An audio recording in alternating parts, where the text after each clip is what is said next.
भारतीय विदेश नीति के चाणक्य एस जयशंकर जी से जब सवाल पूछा गया कि आखिर क्यों जब भी कश्मीर मुद्दे की बात आती है तो अमेरिका, चीन और पाकिस्तान जैसे देश उसमें अपनी नाक घुसाते हैं, इस पर एस जयशंकर जी ने जो जवाब दिया उसे सुनकर शायद कश्मीर को भारत का हिस्सा ना मानने वालों की बोलती बंद हो जाएगी।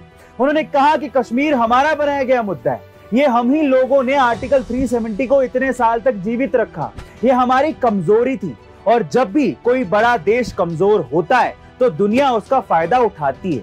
लेकिन जब साल 2019 में मोदी जी के नेतृत्व में संसद ने आर्टिकल 370 हटाने का निर्णय लिया, उस दिन से कश्मीर मुद्दे पर जिस खिड़की से दुनिया हस्तक्षेप करती थी वो खिड़की ही बंद हो गई। और कुछ दिनों पहले श्रीनगर में जो G20 समिट हुआ है उसे आप कम मत समझिए, ये तो बस एक टेस्ट था। आगे आगे आप देखते रहिए, हम कश्मीर को मेन स्ट्रीम में लाकर रहेंगे। गाइस, ये जवाब था एस जयशंकर का।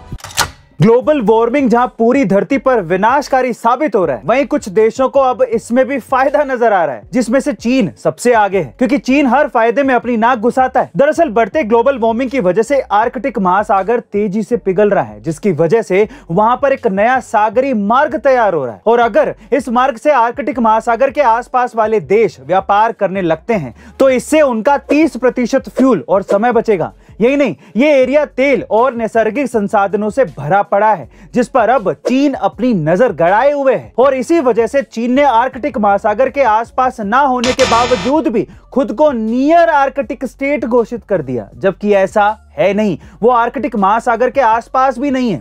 साथ ही चीन ने रशिया के साथ मिलकर $10 बिलियन इन्वेस्ट भी किए हैं, जिससे वो आर्कटिक महासागर में नया सागरी मार्ग बनाने वाला है, जिसे भविष्य में ट्रेड के लिए वो यूज करेगा। और अगर ऐसा हुआ तो चीन को इससे $120 अरब का फायदा होगा। अब आप समझ ही गए होंगे कि चीन इसमें नाक क्यों घुसा रहा है, पर इससे इंडिया को फायदा होगा या नुकसान, कमेंट सेक्शन में जरूर लिखेगा। मिलते अगली वीडियो में।